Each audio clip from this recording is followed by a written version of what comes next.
Africa is hosting its first ever G20 summit. Despite America's absence, is the continent finally claiming its seat at the table, or is this a preview of isolation in a fracturing world order? Good morning and welcome to another power-packed episode of Business Week. As I speak, world leaders are gathering in Joburg for Africa's first ever G20 summit, except the US, which boycotted and called South Africa's hosting a disgrace, while America stays home nursing its wounds about alleged white minority persecution. Chinese Premier Li Kang has shown up, making the geopolitical optics rather interesting. Elsewhere this week, Japan unveiled a $135 billion stimulus, its largest since COVID, to jumpstart a flagging economy. Ghana, meanwhile, scrapped a tax on mineral exploration to woo investors, and Kenya struck gold, literally found gold deposits worth $5.3 billion, the largest in decades, and Bitcoin tumbled below $87,000 as crypto's buzz fizzles out, or maybe not. S&P Global pushed back hard against accusations of bias in rating African sovereigns, while foreign investors poured a record 2.03 trillion naira into Nigerian stocks, even as debt analysts warn the country's finances are on shaky ground. Later, I'll explore how tech, credit, and clean energy are quietly reshaping Nigerian business. Missed the week's action? Don't worry, I've got you covered as always. I'm Rolake Akinkunmi-Filani.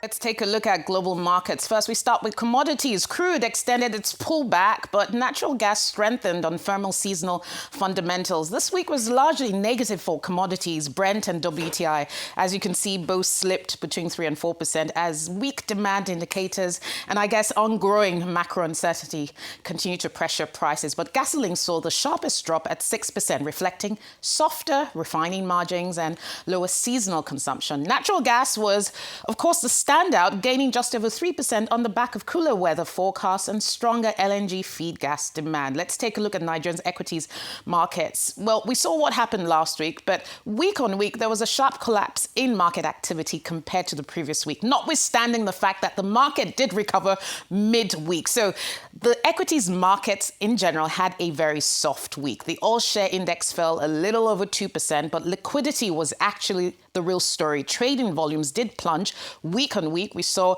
a massive 86% drop, while the value of transactions also dropped by nearly 40%. Their deals were also down by 22%. Perhaps a broader pullback in participation from retail and institutional investors. But later in the show, as I mentioned, we're talking about foreign inflows into the markets. Now, let's look at what Africa is doing. African markets were split. You can see Ghana and Kenya edging higher. South Africa and Morocco did weaken, and performance across was mixed. I think modest gains in Kenya and Ghana, supported by investor flows, but the GSC in Joburg and Morocco in Casablanca both fell more than 2%. Global risk of sentiment weighed heavily on both markets. Overall, it was a week of divergence across the African continent. Let's take a look at European markets. Again, a broad risk of tone with Europe, I think. The major indices did slide between 2% and 3%. Ending the week lower across the board. Euro Stoxx 600 fell just over 2%. Germany's DAX was the weakest performer, down by more than 3%. I guess lingering concerns around industrial output. France and Spain also posted losses. The move reflects a wider mood across European markets we're seeing in the past week. Now, let's go to my top picks from around the world. The first story here is COP30, which ended yesterday in Belém, Brazil. Now, the big issue here is whether delegates and countries and parties were going to include a phasing out of fossil fuels in the COP30, the Belém Agreement. But as at the ending of the conference yesterday, the reference to fossil fuels phasing out was dropped out. Now, this was a big focal point, with the Brazilian President Da Silva, supporting an inclusion that would see a transition away from fossil fuels.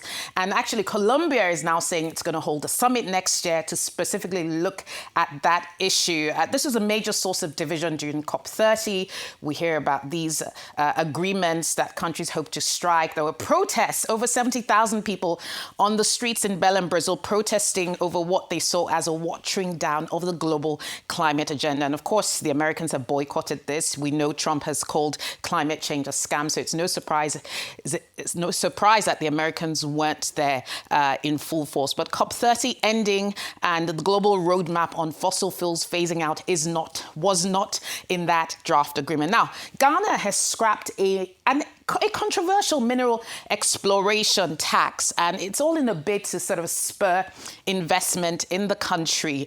And the rationale here is really around the fact that it's putting a dampener on mining activity. Now, the government did, at the same time, increase a development levy on mining from 1% to 3%. So it was a bit of a balance here.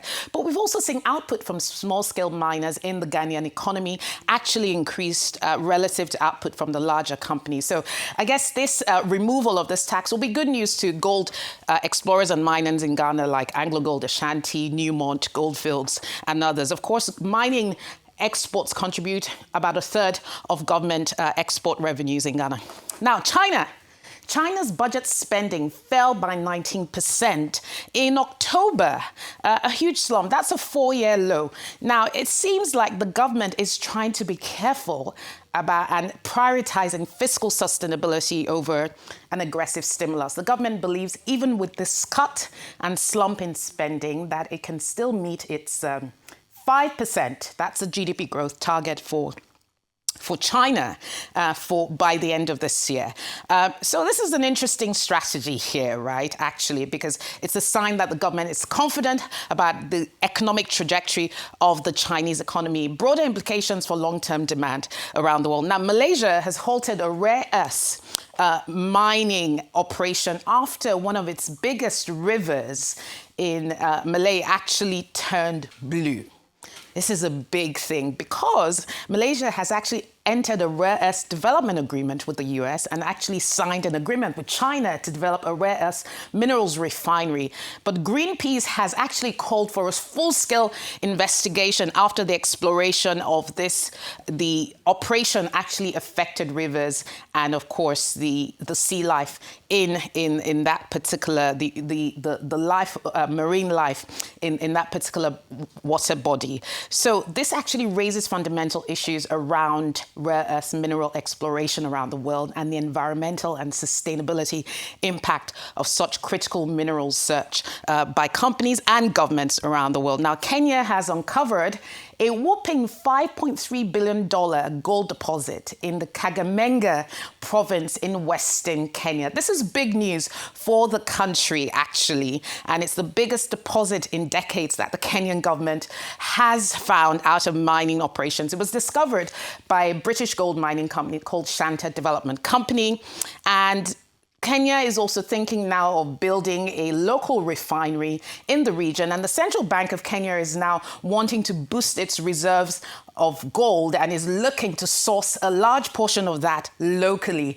So this is part of a larger strategic plan aided by the private sector, of course, with this investment and this find. Congratulations to the Kenyan people and government. Hopefully the revenues from those resources are used effectively for long-term economic development. That's it for my top picks from around the world.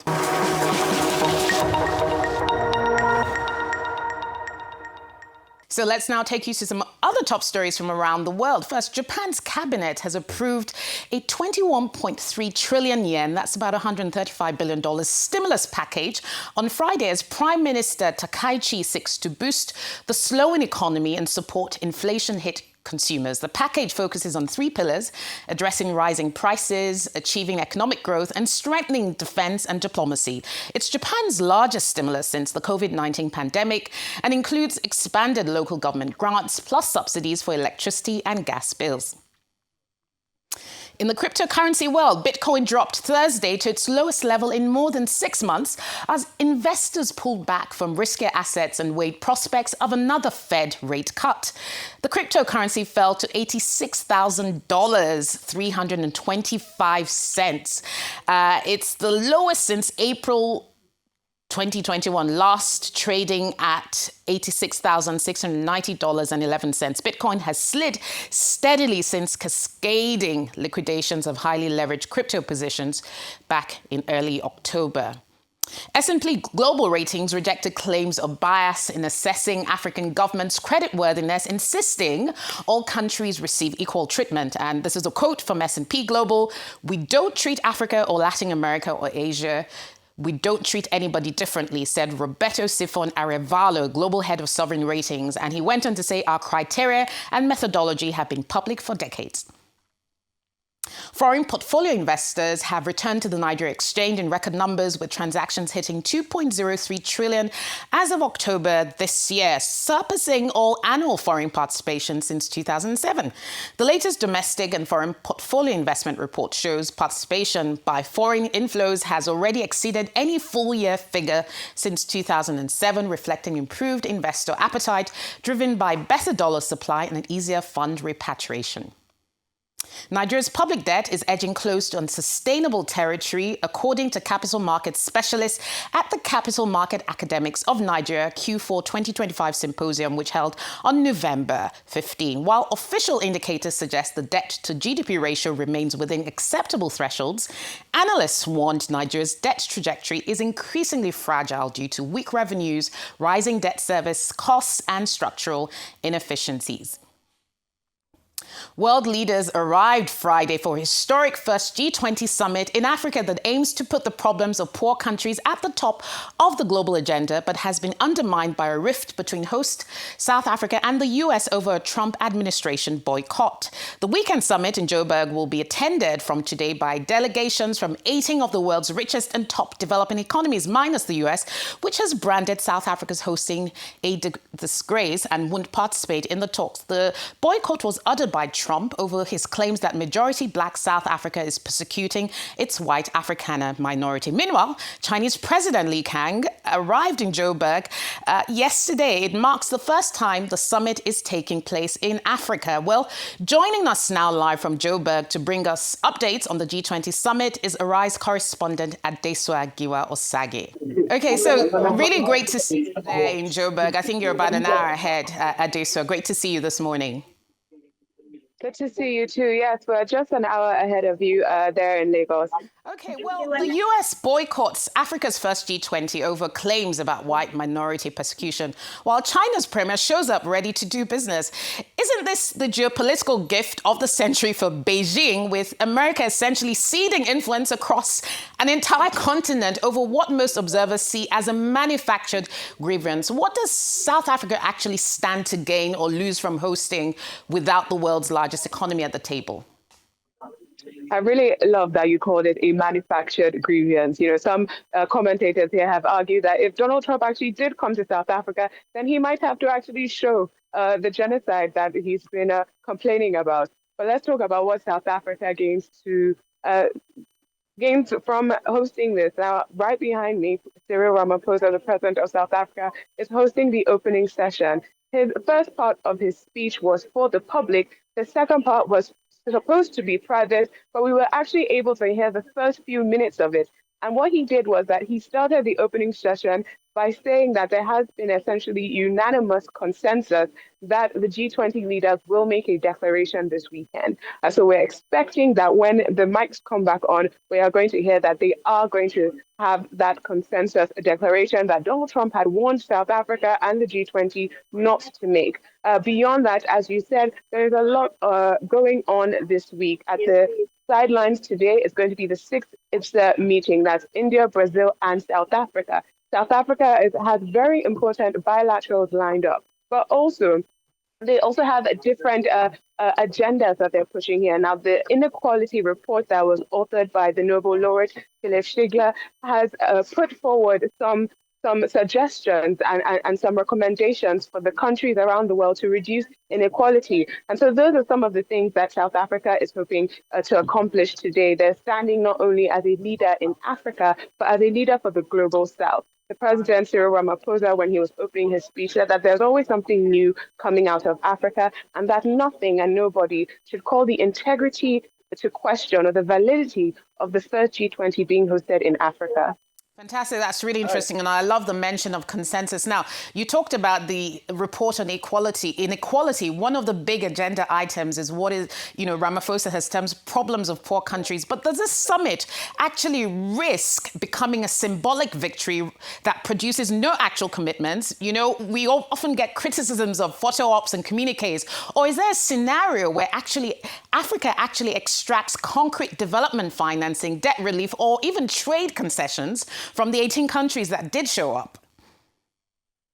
That's a very good question, and that's something that we're going to see as the weekend rolls along. Now, in Ramaphosa's speech, he did outline some of those concrete things that he requires, particularly when it comes to debt security for the global south and a positive debt relationships with development banks and with the larger economies. And he also spoke about getting more climate finance and that actually being actualized.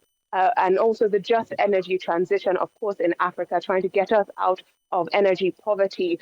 Now, one thing that I will say is that we have seen concrete results from the G20 in the past. In 2008, when there was an economic crisis or when world recession, they were able to put $1 trillion into the world economy. In 2020, they were able to pause debt and give debt release and pause repayments in 2020. So we have seen instances of actual financing or actual results coming from the G20. Of course, we do have symbolic ones, or some people think it's symbolic that in 2023 the AU was given permanent membership of the G20, but some people also think it's necessary. It seems the agenda here from Cyril Ramaphosa, the president of South Africa, is that the conversation no longer will happen around Africa or around the global south, that we must be key participants in the conversation and in the results.